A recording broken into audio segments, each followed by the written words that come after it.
All right, folks. Well, listen, it is Wednesday, which means it's time for us to talk a little bit of Rewind, brought to you by our friends at AMC Theaters. This is the part of the show that I affectionately refer to as the Feeling Old segment, because we're going to talk about those movies that this week are celebrating their 10th anniversaries of release and their 20th anniversaries of release. So let's start off with this. Celebrating their 10th anniversaries this week, we've got The Chronicles of Narnia, The Lion, the Witch, and the Wardrobe, and the award-winning film Brokeback Mountain, and celebrating its 20th anniversary this week. Not the first one, but the sequel, Father of the Bride Part 2 is 20 years old, and Steve Martin still looks exactly like he does in that poster, which is kind of freaky. He has drunk the blood of Satan, apparently. So, I don't know. Anyway, so Snap, these three films we got celebrating anniversaries, The Chronicles of Narnia, Brokeback Mountain, and Father of the Bride Part 2. What stands out to you? The one that stands out most to me is The Chronicles of Narnia. Of course, that one I went inside their little broom closet or whatever, their little dresser. The wardrobe. The wardrobe, that's right. And I really liked it. I liked Liam Neeson as the weird Jesus lion. I liked it was a lot of fun. That very first Chronicles of Narnia was a lot of fun for me, and that's the one that I remember. The other two, not so much. But the very first one was a really cool fantasy film for kids. So. Yeah, I really enjoyed that first Lion, the Witch, and the Wardrobe. I thought it was similar enough to Lord of the Rings, but very unique enough. Yeah. At the same time, it was a very different kind of film, and I loved the way it was directed. The action was surprisingly good. The effects were surprisingly good, and the performances out of these young actors was actually really good as well. I enjoyed the film a lot, and let's not talk about the films that came afterwards. Brokeback Mountain, it's the film that really put Heath Ledger on the map.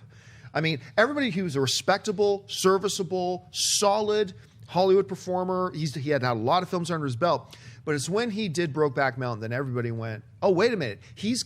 In his gas tank, he's got the capability to reach astounding heights. And then, of course, that then led into what he did with the Joker.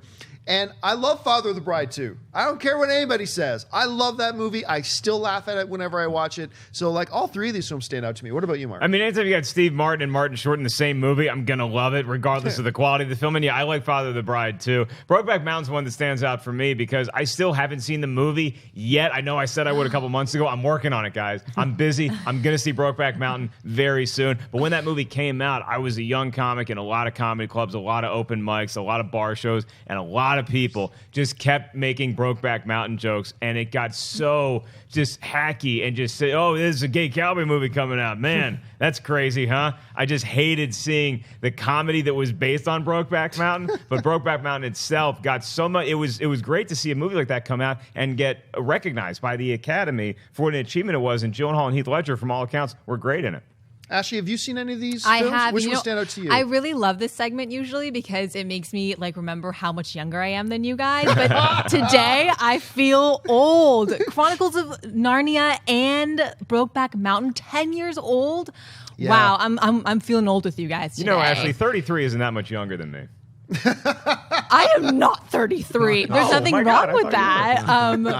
Wow. I mean, the memories I have with this, I love Chronicles of Narnia. So much fun, such a fun setting. And then Brokeback Mountain, I remember, this brings me back because I have a good friend who at the time wasn't out yet. And just kind of seeing that movie with him, I had a feeling, I'd known him since second grade, and I had a feeling that maybe... Was he your boyfriend at the time? He was not my boyfriend at the time, but a good friend. And now he's out and has a boyfriend, and it's just so crazy to think that was 10 years ago. I know, and it's how nuts. much we've progressed kind of in the US as far as how comfortable people are with coming out and stuff. And wow, 10 years ago. That's crazy. But yeah, I feel old today, guys. I feel old. What kills me too is that Father, because when I was first reading about the anniversaries, when I saw Father of the Bride, it's like, okay, I guess, wait, it's not even Father of the Bride, it's Father of the Bride 2. It's turning 20. Give me a break. We can all age like Steve Martin. Oh my God. Yeah. Seriously, he has not aged. Well, okay, look, he hasn't years. aged. I think the deal with Satan he made is that, hey, I'm going to get gray hair when I'm 9 years old. Yeah. Right. And then I'll just be able to stay looking like this He's had gray hair forever. since The Jerk. The Jerk, he had gray hair. Yeah, he looks